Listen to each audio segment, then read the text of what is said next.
are you doing in my swamp?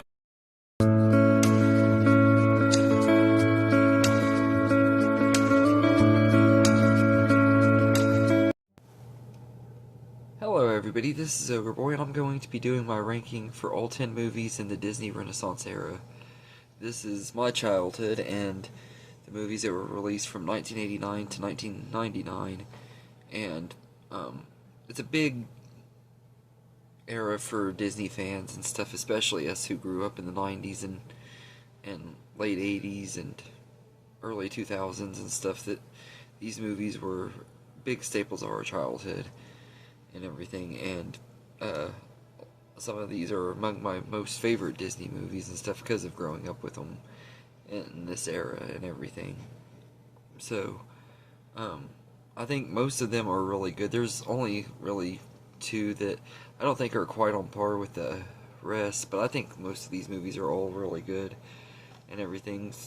So, that being said, I don't want to say that any of these movies are bad. I don't think that any of them are and everything. Just because some are lower on the list doesn't mean I think they're bad movies. So, but yeah, I want to go ahead and get going. Coming in at number 10 is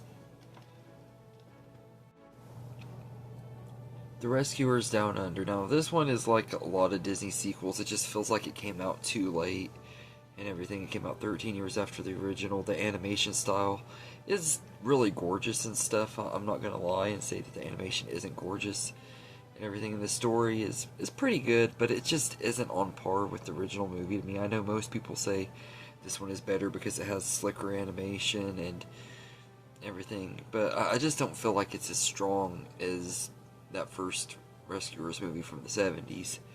And everything. I do like the Australia setting, and Cody is a likable enough character. He's just not as good as Penny was, and everything. And the whole Bernard wanting to propose to Bianca cliche just was not very well written, and kind of annoying and stuff. It was a dumb little side plot and everything. I will say that the villain of the movie is really good, though. I never can remember his name, but he's a really good villain and everything. And some of the animal sidekicks are pretty cool and stuff. And the eagle is beautiful, and the whole flying sequence when he's flying on the eagle's back at the beginning of the movie is beautiful. But it just, like I said, this isn't one of my most favorite movies. So The Rescuers Down Under is number 10, and number 9 is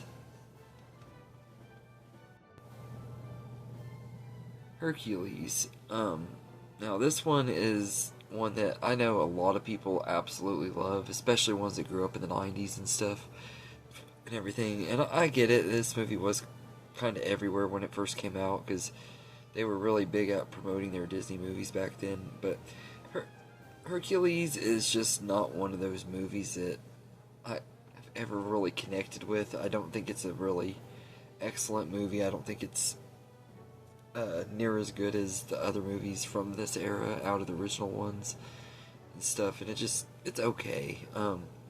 There are things I like about it. I think Megra is a really likable character. I actually like her more than I do Hercules and everything, and I think Hades is a really good villain. He's actually really likable and stuff. James Woods just does a great job bringing him to life and stuff, and Danny DeVito Phil is excellent too. So I mean, I like them, but this is one of those movies where I feel like the main character of Hercules is actually outshadowed by all of his supporting characters.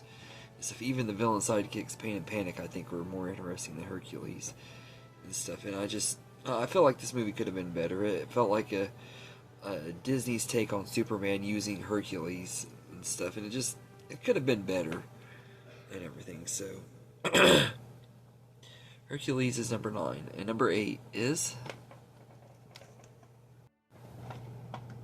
The Hunchback of Notre Dame. Now, this movie up, these are all movies that I just absolutely love. Almost give a full 5 stars to and everything. Like, I love all of these movies. The Hunchback of Notre Dame is really a great movie. Really beautiful story. Quasimodo is a really lovable main character. I absolutely love him. I really like Esmeralda too. I think she's great. And Frollo is one of the best and most underrated Disney villains. Phoebus is a really great character too, and all of these characters are just really well done. The only characters I don't like in this movie are the gargoyles. I've always said that you could just do without them, and the movie would have been way better and everything. I get what they were going for with it. I just didn't like what they did with it, with them and stuff. That they were annoying comic relief that really didn't need to be there and everything. They kind of give the movie a tonal issue problem and everything. But aside from that, I really enjoy this movie. It has great music, great animation, some really, like I said, the songs in here are just excellent. And Hellfire is hands down one of the best Disney villain songs of all time and everything. But it has some other really great ones like Out There and Topsy Turvy, and even the opening song of the movie is really good. So it has really great music and stuff, and it's a really good time. So The Hunchback of Notre Dame is number 8, and number 7 is Pocahontas. I really like this movie quite a bit. This is one that I know a lot of people just don't really care for and everything. I don't know very many people that like it because it's not historically accurate like you would expect to get a historically accurate movie from Disney Animation Studios. I never understood that criticism because it's like, Disney takes their own spin on things and everything. Yes, it was a real life person and all that, but there are other movies. If you want to see a more accurate version, there are other movies that portray Pocahontas more accurately and stuff. So if you want to go for an accurate, more realistic take, just find another Pocahontas movie. This one is a really good one. It has really great animation. The songs are wonderful in here. And everything. The characters are great. I love Pocahontas and John Smith. They're really, really lovable characters. And even though I know a lot of people don't like the romance that was written between them, I think it's pretty good. And I also got to say that their love song, If I Never Knew You, is one of the best Disney love songs of all time. One of the very best, and I hate that the animated version was cut out of the theatrical movie, and the only way to find it is on the 10th anniversary DVD and everything when they resorted it in for that. I think it makes the movie a million times better and everything, and them cutting that song out really kind of does hurt the movie. I've never enjoyed the movie as much, the regular version as much after I saw that version and everything. I think that song adds so much to it and everything, and it just playing during the credits wasn't enough and everything. It adds a whole new emotional level to John Smith and Pocahontas' relationship and to the story and everything, and I think it's a really beautiful song. And also it makes me think of someone that I really care about, so there's that too. But Pocahontas is a really, really great movie and everything, so it's number 7. And number 6 is Mulan. I absolutely love this movie. It's another one that I've always just really enjoyed quite a bit. It's a beautiful story, got beautiful animation, fun characters and everything. Eddie Murphy as Mushu is just one of the best Disney sidekicks and everything. Mulan is a badass heroine and a really great character, one of the best Disney princesses. Shang and the soldiers and stuff are all really great in here too. So I really enjoyed this movie. I think it has some great music too, especially the I'm gonna make a man out of you" song. Just absolutely a banger. Fun to listen to. I listen to that song off and on at work all the time when I'm in my Disney mood and stuff. It's definitely one of those go-to Disney songs, and it's just a really, really good movie, and it does kind of have a weird tone to it. Like they're singing "A Girl Worth Fighting For," and all of a sudden they come across this camp where a bunch of people have been killed and stuff by the Huns and everything, and it gets really emotional and stuff. And I like how like they take the drastic turn without it feeling so weird and everything. Like it has an uneven tone, but it's able to pull it off in a way that a lot of movies can't and everything. I don't know how they did it, but they did, and this movie is really great, and it's one of my absolute favorites from this era. Like I said, all pretty much from Hunchback up to this one, and all the ones above it and stuff are movies I just absolutely love, and I've seen millions of times.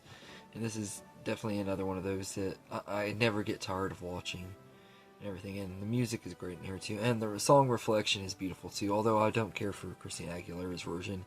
But that's just because I'm not really a fan of her and everything. I never really have been and everything. So, but yeah, Mulan is number 6. And number 5 is The Little Mermaid. Now, this is a movie that kicked off the Renaissance era, and like most people who grew up in the 90s, this was a huge movie and stuff for me growing up. Everything. I was born a few years after this one came out and stuff. In fact, I was actually born the same year as one of my personal favorites from this era came out. But I do love this movie. I think it's a really, really beautiful story. It was a great way to go back to form for Disney animation and everything. Great music and stuff. That the music by Alan Menken and Howard Ashman is just absolutely beautiful and everything. The story is great. And Ariel is just one of my absolute favorite Disney princesses. I absolutely love her and everything. I love her spunky wit and charm and her adventurous, rebellious side. And she's just really a lovable character. And you got Sebastian and Flounder, who are great sidekick characters, and Scuttle, who is hilarious and everything. And King Triton's a pretty good character too. He's one that as a kid I didn't like. Now watching him as an adult, I completely understand why he doesn't want Ariel to leave and stuff. And it's a good movie and everything. And it's a classic story for a reason and everything. And I absolutely love this movie. So The Little Mermaid is number 5. And number 4 is Tarzan. Now, this one and the next 3 movies are all actually ones that are actually in my top 10, maybe even top 5 Disney movies of all time. And they probably are. Actually, they are in my top 5 of all time. So there isn't one of these movies that I don't love. Tarzan is one that I've always really loved. I love the story of Tarzan and everything. And there have been other movie versions, and I think they're pretty good too, especially the ones from the 30s and stuff. But I really love this movie. This is my favorite version of Tarzan. It's one of my favorite Disney movies. It's one of my favorite movies from my childhood. And it's one of those movies, if I want to go back to a certain time in my life, this is one I definitely would go to. And everything, it's just a classic movie for me and everything. It's one of the ones that I actually got to experience in the theater as well, which is awesome. And everything, it was one of my favorite movie theater experiences of all time was seeing this movie on the big screen with my grandpa, brother, and mom and everything. Such a wonderful experience and everything. And the animation in here is just absolutely gorgeous. The songs by Phil Collins are absolutely amazing. Some of them are flat out beautiful. Some of them are just bangers, and they're just... He did not have to go that hard on the soundtrack, but he did, and I'm so glad he did. And I always wanted more of this character and everything. In fact, we got a TV show called The Legend of Tarzan, which is very, very underrated and should be on Disney Plus. I really wish they would put it on there because that show was amazing and stuff. And I would love to see more with Tarzan and stuff. I still hold out that maybe they'll bring back traditional animation, since Disney's wanting to do nothing but sequels now because original stuff doesn't sell and only IP stuff sells.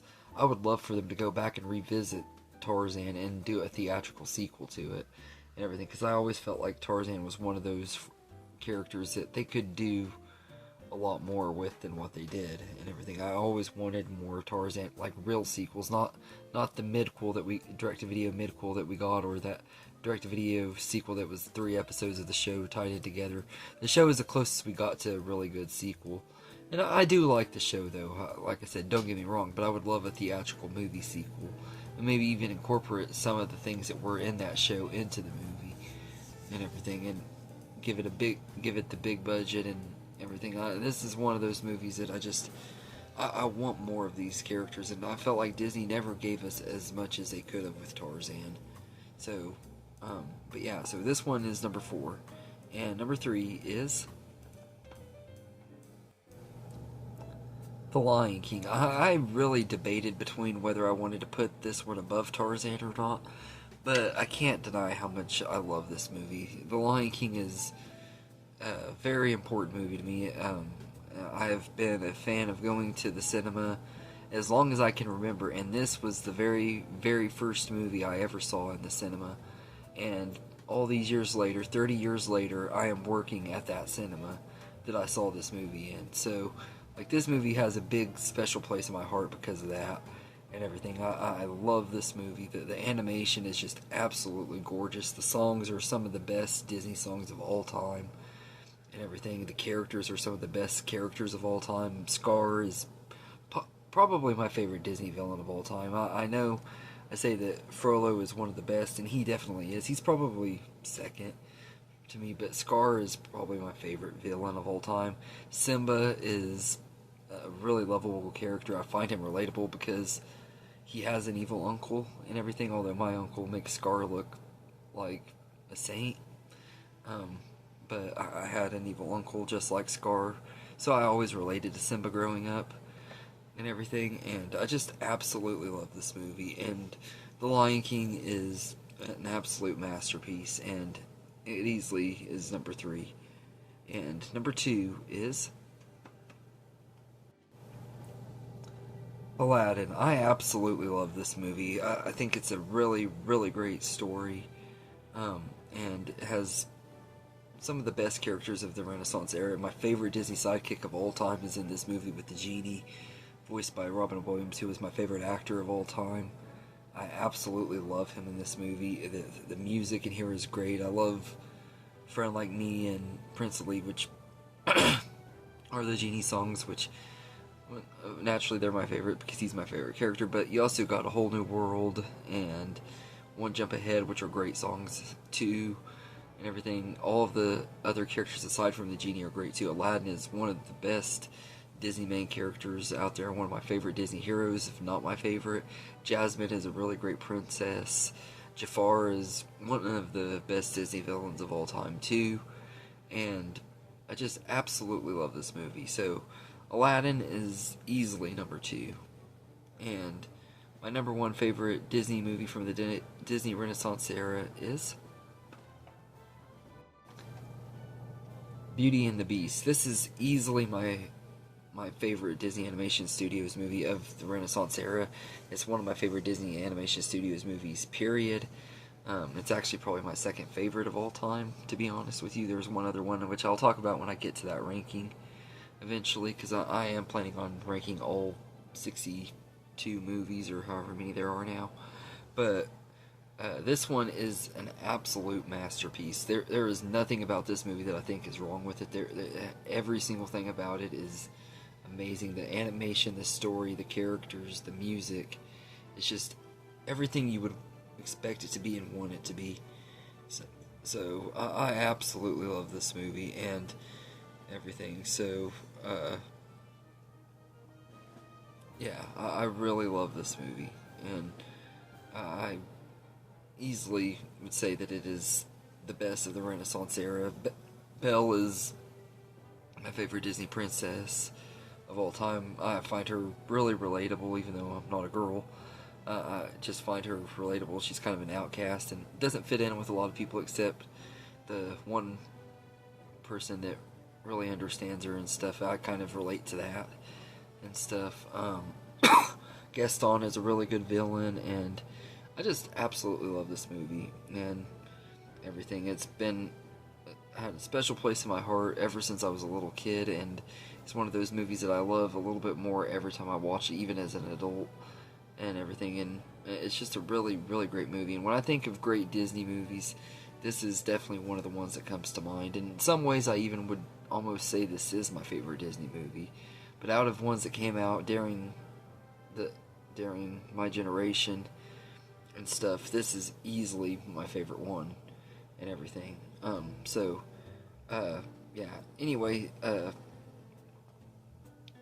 thank you for watching this video. I hope you guys enjoy this video. I'm thinking about doing another Disney Renaissance video, maybe talk about some other movies that came out during the Renaissance era that weren't from Disney Animation Studios, because there are a lot of other movies that came out during this time period that I really liked and stuff. So I might do that.